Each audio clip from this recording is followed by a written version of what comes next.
시청자 여러분 안녕하십니까. 뉴스7의 김명우입니다. 대선 3일을 앞둔 마지막 주말 각 후보들은 막판 총력 유세에 나섰습니다. 역대 두 번째로 높았던 사전투표율을 두고 민주당과 국민의힘 해석은 엇갈리고 있습니다. 6월 3일 본투표에서 지지층을 얼마나 결집할 수 있느냐가 관건입니다. 민주당 이재명 후보는 내란 공세 수위를 부쩍 끌어올리고 있습니다. 먼저 신경희 기자입니다. 투표일 전 마지막 주말 첫 유세지로 경기 남부 텃밭을 찾은 민주당 이재명 후보는 숨어있는 내란 공범들을 찾아내 책임을 가려야 한다고 말했습니다. 내란 세력들이 귀환을 꿈꾸고 있지 않습니까? 내란 속에 분명히 구속시켜놨는데 어느 날 스리슬쩍 나와버렸어요. 김문수 당선시켜주세요. 이러고 다니는데. 이 후보는 어제 한 유튜브 방송에서 내란 특검을 해야 한다면서 국민의힘의 누군가가 동조했다고 생각하고 철저히 조사해 엄중히 처벌해야 한다고 말했는데 연이틀 구여권 인사들을 향한 소위 내란 심판을 강조한 겁니다. 저는 특검을 해야 된다고 보죠. 정치인도 책임이 있으면 해야죠. 국민의힘이 거기에 누군가 동조했다고 생각해요. 이 후보가 내란 특검의 대상으로 정치인을 언급한 건 처음입니다. 이 후보는 오늘 라디오 인터뷰에서 사실상 정치 보복을 위한 도구가 될 수 있다는 지적엔 봉합과 통합은 구분해야 한다고 반박했습니다.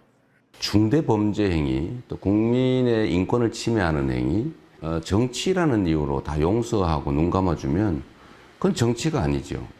민주당 선대위 관계자는 선거 막판 전략은 내란을 앞세우며 투표를 독려하는 것이라며 내란 사태 해결과 정치 보복은 동일한 과정이 아니다라고 말했습니다. TV조선 신경입니다.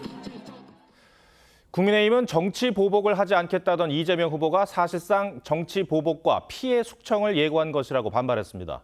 김문수 후보도 이재명 후보가 집권할 경우 히틀러보다 더한 독재 정치가 시작될 것이라고 비판했습니다. 박한솔 기자입니다. 국민의힘 나경원 공동선대위원장은 이재명 후보가 집권할 경우 정치 보복이 상시화될 거라고 주장했습니다. 대통령 선거는 미래의 선거입니다. 결국 끊임없는 정치 보복, 피해 숙청을 예고하는 것입니다. 국민의힘 누군가가 동조했다고 생각한다며 이재명 후보가 일부 의원들에 대한 특검 가능성을 언급한 걸 두고는 정적의 씨를 말리겠다는 이재명식 상시계엄이라고 반발했습니다. 그러면서 투표로 공포사회를 막아달라고 호소했습니다. 김문수 후보는 히틀러도 자기 죄를 방어하려고 하진 않았다며 1번을 찍으면 괴물방탄, 총통 독재로 가는 거라고 주장했습니다. 자기 범죄를 방탄하기 위한 괴물 총통 독재. 이거는 전 세계 역사에 이번에 처음 나오는 겁니다. 국민의힘은 이재명 후보 아들 논란에 대한 공세도 이어갔습니다. 이 후보 장남의 도박 자금 2억 3천여만 원의 출처가 의심스럽다며 이 후보와 부인 김혜경 씨, 장남 등 3명을 증여세 포탈 등의 혐의로 검찰에 고발했습니다. 이재명 후보의 장남은 전 재산이 390만 원에 불과하고 고정 수익이 없습니다. 거액을 입금한다는 것 자체가 수상한 돈거래로 국민의힘은 또 후보자 가족 검증은 사생활 문제가 아니라 국가 지도자의 자질을 판단하는 공적 기준이라며 이 후보의 해명도 촉구했습니다. TV조선 박한솔입니다. 네, 민주당은 어제 한 매체가 보도한 극우 성향 단체 댓글 조작 의혹을 키우는 데 주력했습니다. 이재명 후보를 비방하는 댓글을 조직적으로 다는 세력이 있고 이 극우 성향인 이 단체가 국민의힘과 연루됐다는 의혹입니다. 국민의힘은 민주당이 과거 드루킹 댓글 조작단을 운영했던 경험으로 국민의힘을 억지로 연관시키고 있다고 반박했습니다. 황정민 기자가 보도합니다. 민주당 의원들이 불 꺼진 한 사무실 문을 두드립니다. 극우 집회입니다. 예, 맞습니다. 계십니까? 어젯밤 한 매체에서 극우 성향단체의 댓글 조작 의혹을 보도했는데 민주당이 하루도 안 돼 해당 단체 사무실을 방문한 겁니다. 해당 보도는 극우 성향 시민단체가 조직적으로 이재명 후보를 비방하는 댓글 작업을 벌였고 그 배후에 국민의힘과 김문수 후보가 있다고 주장했습니다. 이재명 후보는 유세 중 해당 의혹을 직접 거론하며 반란 행위 아니냐며 엄중한 책임을 물어야 한다고 했습니다. 마지막 잔뿌리까지 다 찾아내서 이런 거 제보하면 막 한 5억씩 주고 이런 거 해야 되는데 국민의힘과 관련성이 매우 높다는 거 아니냐고도 했습니다.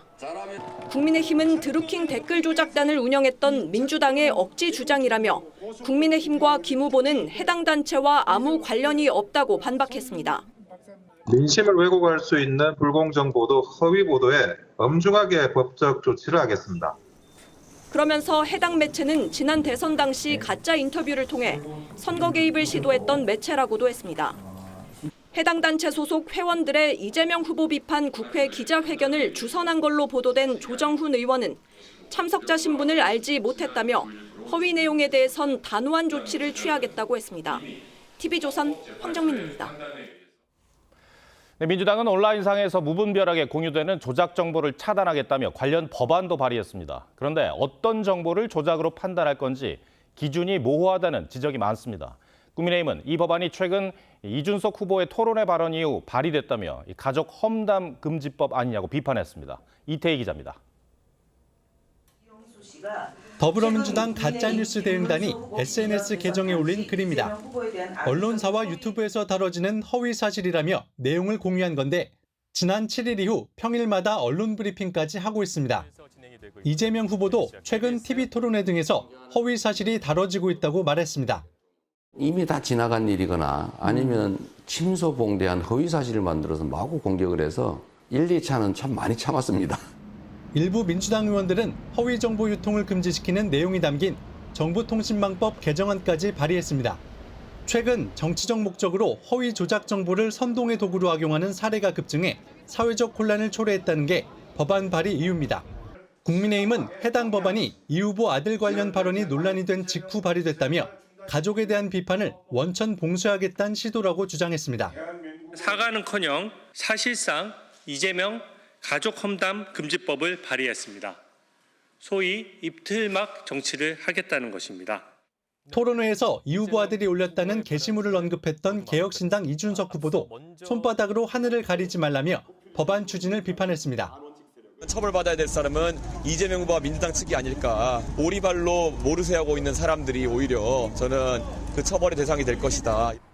개혁신당은 이 후보가 했던 이재명 후보 장남 발언이 사실로 드러나고 있다며 앞서 이 후보를 허위사실 공표로 고발한 민주당을 무고죄로 맞고발했습니다. TV조선 이태희입니다. 네, 유시민 씨가 국민의힘 김문수 후보 배우자 설란영 씨에 대한 자신의 발언이 거칠었다고 인정했습니다. 그러면서도 남편을 우러러봐 비판적 거리감을 갖기가 어렵다거나 이성적 판단을 하지 못하고 있다고 말했는데 사과를 하려는 건지 논란을 키우려는 건지 의도를 잘 모르겠습니다. 여성단체는 변명 같은 사과라고 했고 국민의힘은 사과를 빙자한 2차 공격이라고 비판했습니다. 장윤정 기자입니다.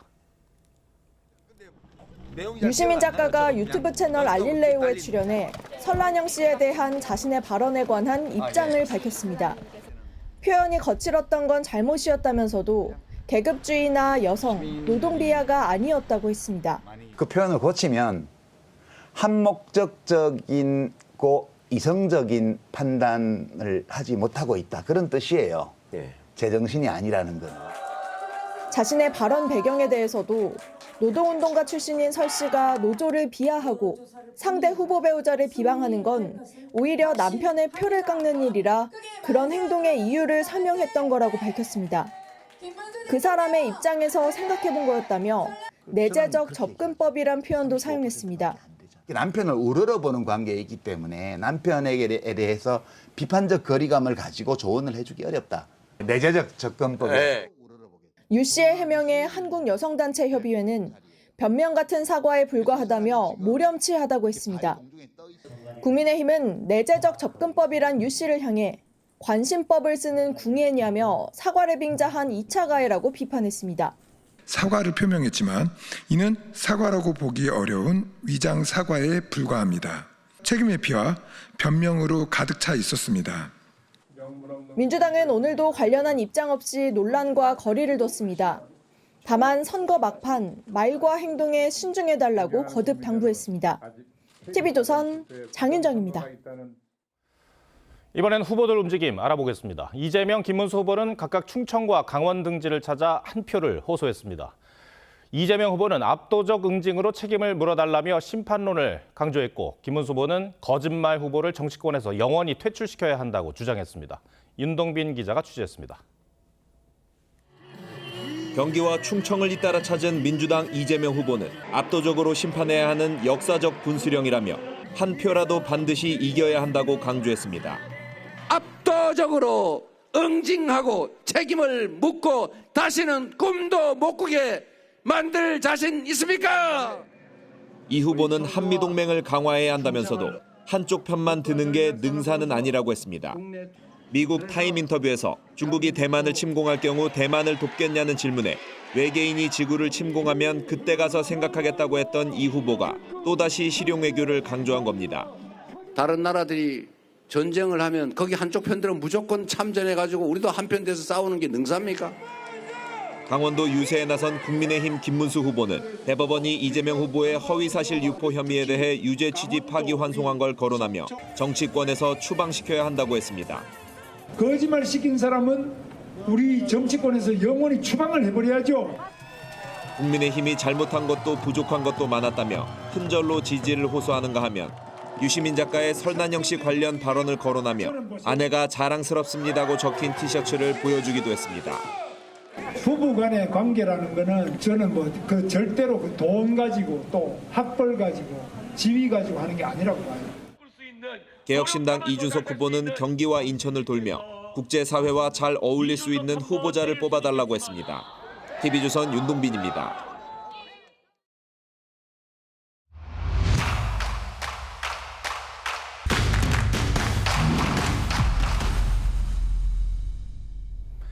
네, 정치부 현장 기자가 대선 전국을 분석해드리는 대선 설명서. 오늘은 정치부 장세희 기자와 각 후보의 선거 막판 전략 짚어보겠습니다. 이재명 후보가 그동안에도 이제 내란이라는 표현을 자주 쓰긴 했는데 막판에 그와 관련한 책임과 처벌을 부쩍 강조하고 있어요. 네, 그렇습니다. 이 후보는 윤석열 전 대통령은 물론이고 이를 묵인하거나 방조한 국무위원들도 책임을 물어야 한다는 점을 여러 차례 강조해왔는데요. 어제는 한 유튜브에 출연해 일부 국민의힘 의원들에 대한 수사 가능성을 언급했습니다. 계엄 당일 국회의원이 본회의장으로 가야지 왜 자꾸 밖으로 나오라고 하느냐며 통화 내역을 조사하고 계엄 해제 방해 여부도 엄중히 규명해 처벌해야 한다고 한 겁니다. 누구를 겨냥한 거라고 봐야 합니까? 일단 이 후보가 특정을 하지는 않았습니다. 당시 국민의힘 원내 지도부를 겨냥한 거란 해석이 나오긴 하는데요. 당시 국민의힘 한동훈 전 대표는 의원들에게 본회의장으로 와달라고 했는데 당시 원내 지도부는 당사로 모여달라는 서로 다른 지시를 내려 혼선이 빚어진 바 있습니다. 이 후보는 또 윤 전 대통령과 국민의힘이 내란뿐 아니라 북한의 도발을 유도했다는 외환죄까지 저질렀다며 형량이 사형밖에 없다고 말하기도 했습니다.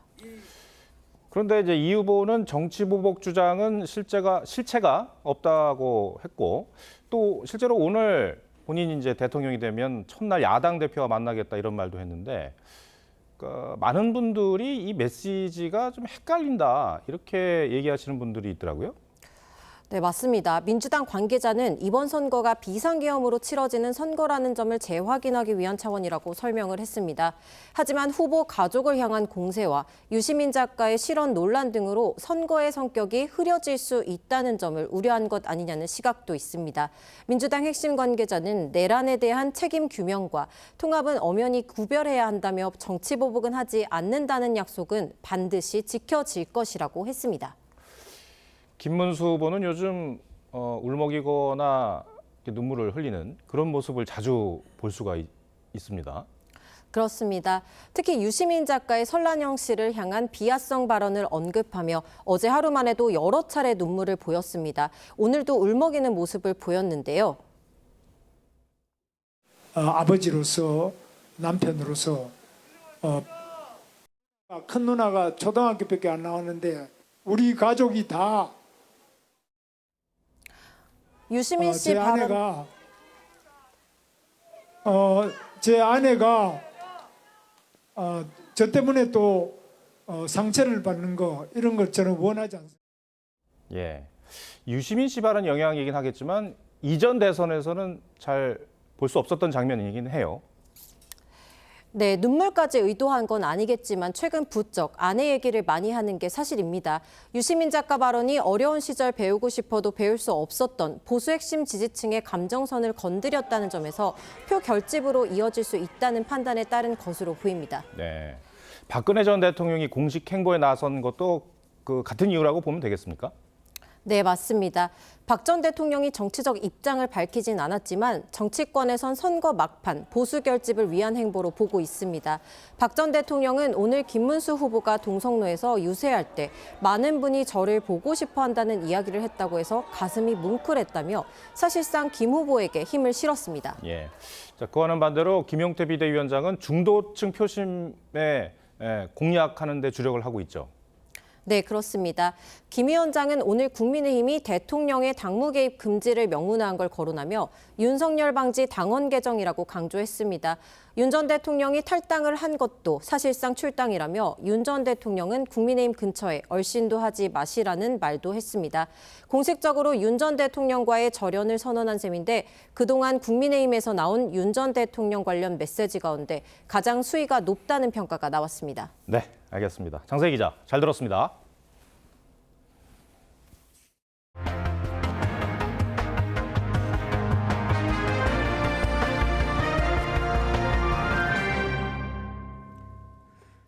어제 마무리된 사전투표 부실 관리의 여파가 이어지고 있습니다. 남편 신분증으로 대리 투표를 한 선거사무원은 구속기로에 놓였고 회송용 봉투에 이미 기표된 투표용지가 들어있었다는 주장을 자작극으로 의심하며 고발한 선관위 관계자는 경찰 조사를 받았습니다. 송무빈 기자입니다.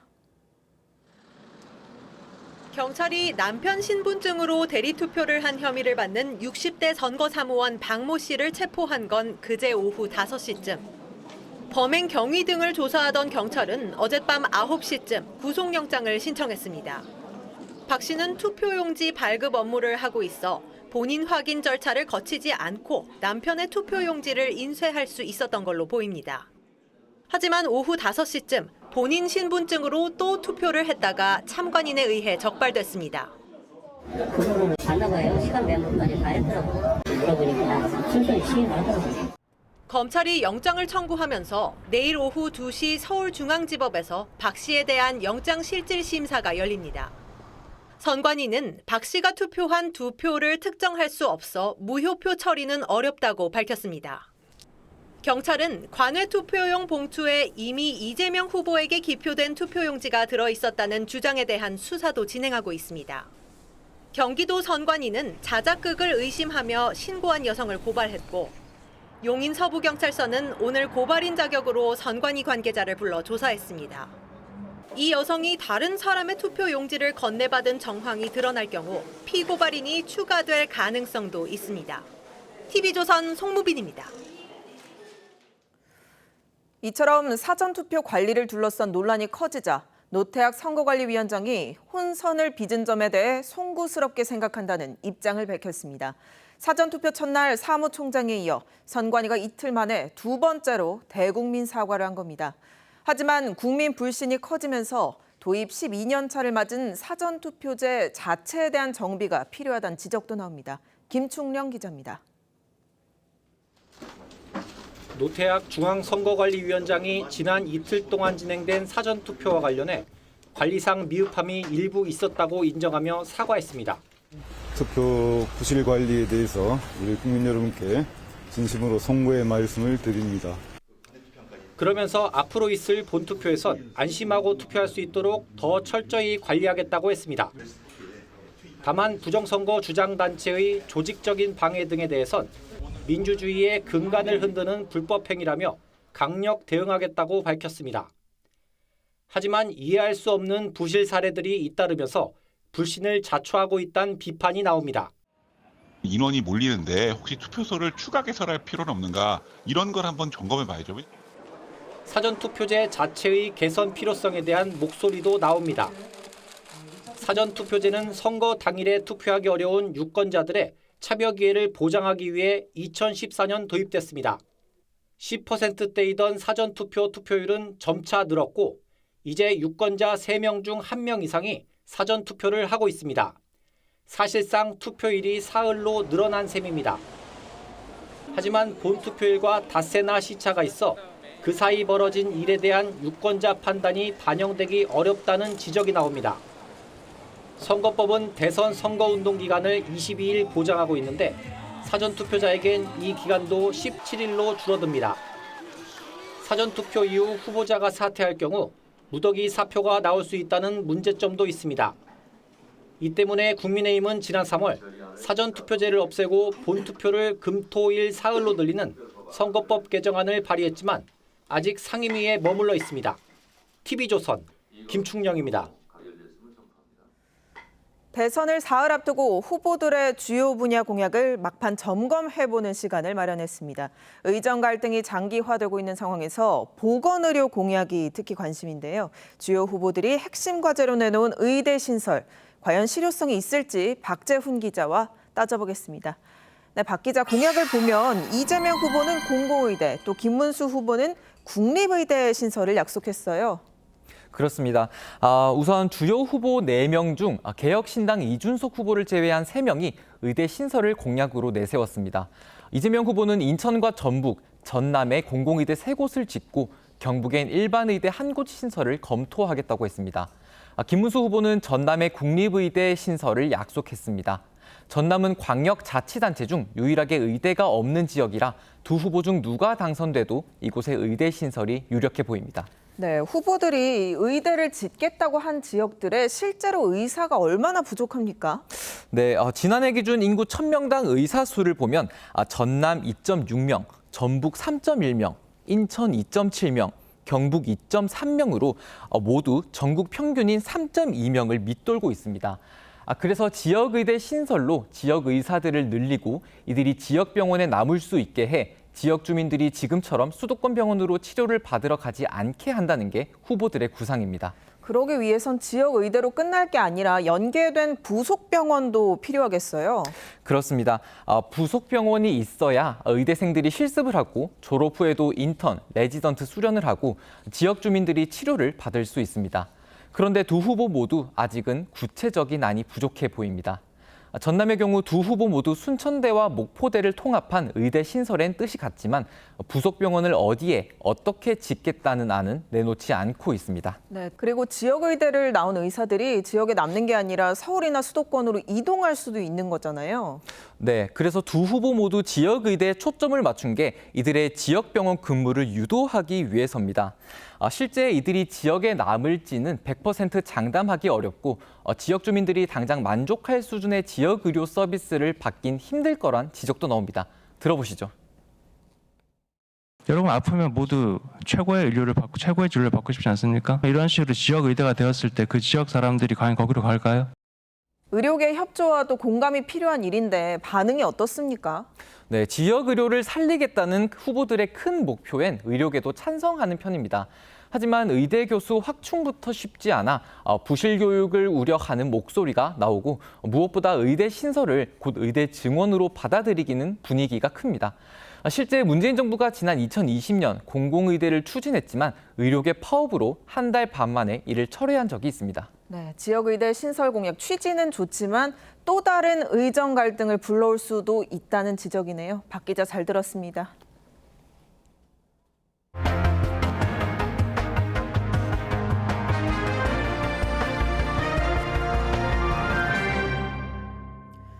오늘 아침 서울 지하철 5호선에서 60대 남성이 인화물질로 객실에 불을 지르는 아찔한 사고가 났습니다. 대피가 어려운 지하 공간에서 하마터면 대형 사고로 이어질 뻔했는데 방화 피의자는 검게 그을린 손이 단서가 돼 경찰에 체포됐습니다. 먼저 임희원 기자가 취재했습니다. 지하철역 앞에 사람들이 털썩 주저앉아 있습니다. 무릎과 팔꿈치에 부딪히고 긁힌 상처가 선명합니다. 불이 난 지하철에서 대피한 승객들입니다. 여의나루역에서 마포역으로 가던 지하철 5호선 열차 안에서 불이 난 건 오늘 오전 8시 43분쯤. 한 남성이 열차 바닥에 인화물질을 뿌리고 불을 붙였습니다. 물 뿌리듯이 바닥에 그냥 노란 액체가 뿌리더라고요. 이게 불 붙이는 순간에 펑을 나네. 400여 명이 타고 있던 지하철은 연기와 비명으로 뒤덮이며 아수라장이 됐습니다. 도망갔더니 연기가 앞서가더라고요. 아주 완전히 검에서 껌껌했고요. 너무 놀랐어요. 지옥이 따로 없어요, 진짜. 한 승객이 재빨리 비상호 출배를 눌렀고 기관사와 승객들이 합심해 소화기로 초기 진화를 한 걸로 전해집니다. 일부 승객들은 열차 문을 개방하고 대피하는 다른 승객들을 돕기도 했습니다. 화재로 지하철 5호선 여의나루역에서 마포역 구간 열차 운행이 1시간가량 중단됐습니다. 방화 피의자는 60대 남성으로 부상자들과 함께 들것에 실려 나왔는데 검게 그을린 손을 수상히 본 경찰관이 추궁하자 범행을 시인했습니다. 경찰은 피의자를 체포해 범행 경위와 동기를 조사하고 있습니다. TV조선 임희원입니다. 보신 것처럼 승객 400여 명은 필사의 탈출로 터널을 통해 수백 미터를 걸어 빠져나왔습니다. 위급한 상황에도 서로를 부축하고 또 대피를 도운 시민들의 성숙한 대처 덕에 다행히 큰 인명피해는 없었습니다. 이어서 김준석 기자입니다. 어두운 터널 안에서 시민들이 철로를 따라 줄지어 이동합니다. 손전등을 켠 소방대원도 대피를 안내합니다.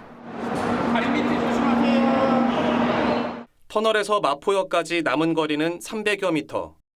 연기를 흡입해 쓰러지거나 거동이 불편한 어르신들은 시민들이 직접 나서서 도왔습니다. 일부 탑승객은 한강 아래를 지나는 하저 터널을 따라 여의나루역으로 대피했습니다. 시민 4분인가 6분이서 쓰러진 분을 들고 가는 걸 봤고 저는 그쪽도 도와드려야 되겠다 마스크 건네드려서 쓰게 하고 마지막까지 남아있는 한 시민은 소방대원과 함께 혹시라도 누군가 남아있는지 또 확인했습니다. 없는 것 같아요. 네, 가시면 돼요.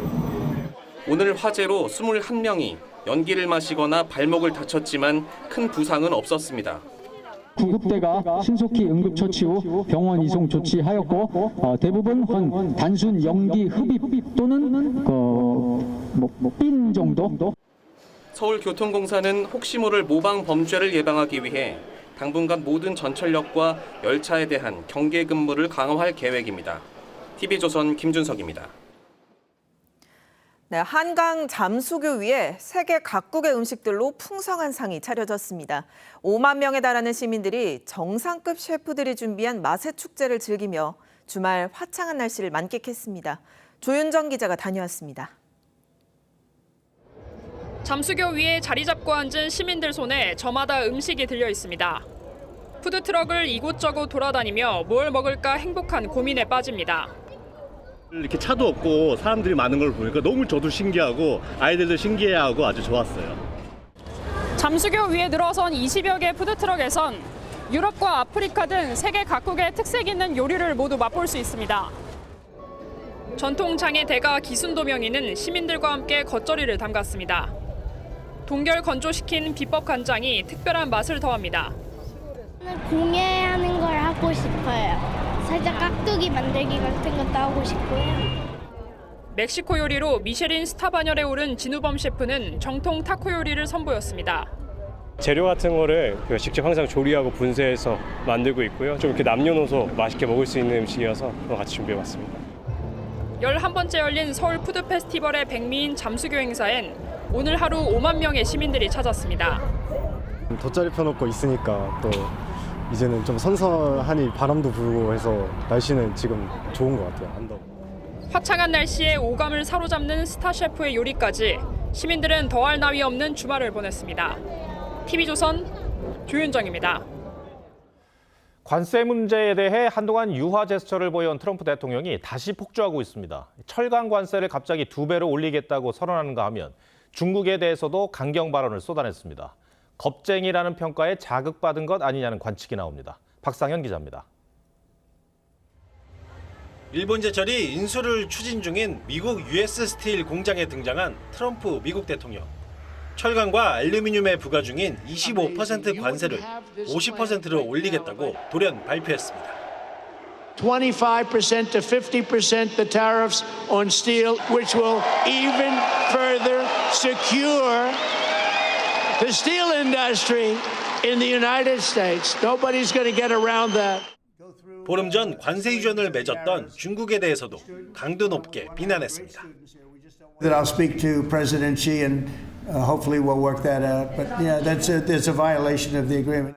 상호 관세를 유예하며 협상을 강조하던 트럼프 대통령이 돌변한 건 타코 때문이라는 관측이 나옵니다. Mr. President, Wall Street analysts have coined a new term called the taco trade. I kick out? Oh, isn't that nice? Chicken out. I've never heard that. 트럼프는 항상 겁먹고 물러선다는 뜻으로 트럼프를 조롱하는 단어로 온라인에서 유행하고 있습니다. 여기에 미 법원이 상호관세 부과에 제동을 걸자 수세에 몰린 상황을 벗어나기 위한 전략으로 분석됩니다. 트럼프 입장에서는 물러설 생각은 전혀 없는 것 같고 관철시키는 방법론이 세게 한번 치고 협상 테이블로 끌어내와서 자기가 원하는 걸 가져오면 양보를 약간 해주는 식으로.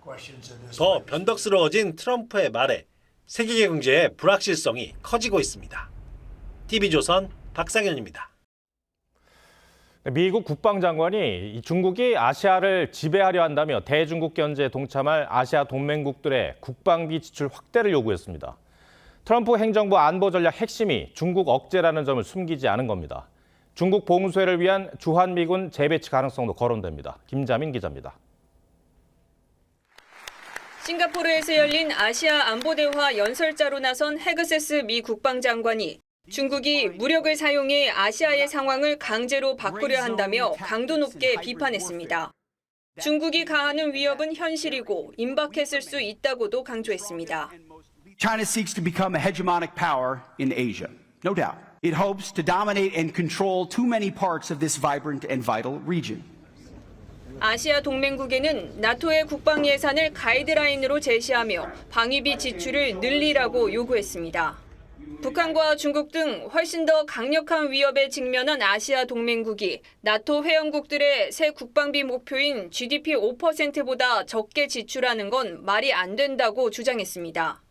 안보는 미국에 의지하고 경제는 중국에 의지하는 균형 외교 노선에도 경고 메시지를 던졌습니다.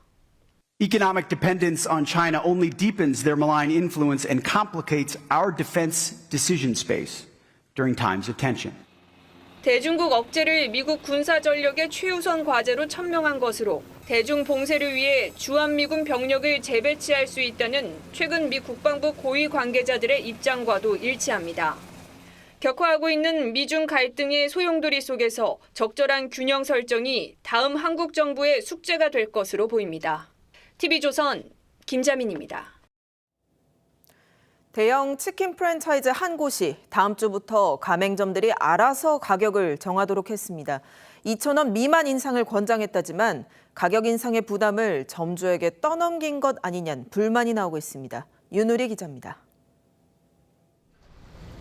서울에서 BHC 매장을 운영하는 김모 씨는 다음 주부터 기존 21,000원인 대표 메뉴 가격을 2,000원 이상 인상할 계획입니다.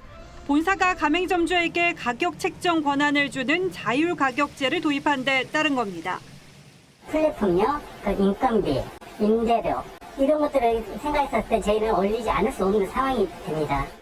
BHC는 배달 수수료 등 가맹점주 부담이 커진 데 따른 조치라며 점주들에게 2,000원 미만 인상을 권장했다고 밝혔습니다. 치킨업계 1위 업체가 자율가격제를 명분 삼아 사실상 가격 인상에 나서자 다른 업체들도 저울질에 들어갔습니다. 과연 효과적일지는 브랜드마다 또 매장마다 다 다를 것 같아요. 가성비가 떨어지면, 메리트가 떨어지면 그러면 아예 다른 카테고리로 이동을 하실 수 있어요. 점주들 사이에서는 본사가 납품가 인하 등 고통분담은 외면한 채 가격 인상에 따르는 부작용을 점주들에게 떠넘겼다는 불만이 나옵니다. BHC 본사는 지난해 5천억 원 넘는 매출과 1,000억 원이 넘는 이익을 올렸습니다. 그래서 일률적으로 본사에서 혜택을 주면 좋은데 그렇지 못함으로 인해서 지금 이제 각 가맹점들끼리 불협화음이 생기고 있습니다. 브라질산 닭고기 공급 차질에 이어 프랜차이즈 가격까지 오르면서 치킨 가격 3만 원 시대가 다가오고 있습니다. TV조선 윤우리입니다. 아프리카 나이지리아의 중부 도시에 폭우로 인한 홍수가 발생하면서 심각한 수해가 났습니다. 지금까지 확인된 사망자만 110여 명인데 수색 작업이 진행되면서 인명피해는 더 늘어날 걸로 보입니다. 최윤정 기자입니다. 갈색 물살의 한가운데 한 여성이 아이를 안고 위태롭게 고립돼 있습니다. 주민들이 밧줄을 당겨 아이와 여성을 구해내자 환호성이 터져나옵니다. 나이지리아 모크와가 지난 28일 내린 폭우로 홍수가 나면서 3천여 채의 주택과 44만 헥타르에 달하는 농경지가 물에 잠겼습니다. We lost everything. The families. We don't even have anywhere again to go to. The property has gone. We lost at least 15. 지금까지 110여 명이 숨진 채 발견됐는데 나이지리아 당국은 나이저강으로 사람들이 휩쓸려 갔기 때문에 더 많은 인명 피해가 발생할 것으로 보고 있습니다. I was also coordinating the search and rescue operation, and as I'm speaking to you, it is ongoing. Dead recovery is still ongoing. 인근 마을에서 댐이 붕괴하면서 상황은 더 악화됐습니다. 현지 전문가들은 열악한 인프라가 홍수 피해를 키웠다며 모크와에 수로를 건설해야 한다고 주장합니다. So we need help government to help us because we didn't have anywhere to go now. 5월부터 11월까지 이어지는 우기로 인해 홍수 피해가 잦은 나이지리아는 지난해 36개 주 가운데 31개 주에서 홍수 피해로 1,200명 이상이 숨지고 약 120만 명 이상의 이재민이 발생했습니다. TV조선 최윤정입니다.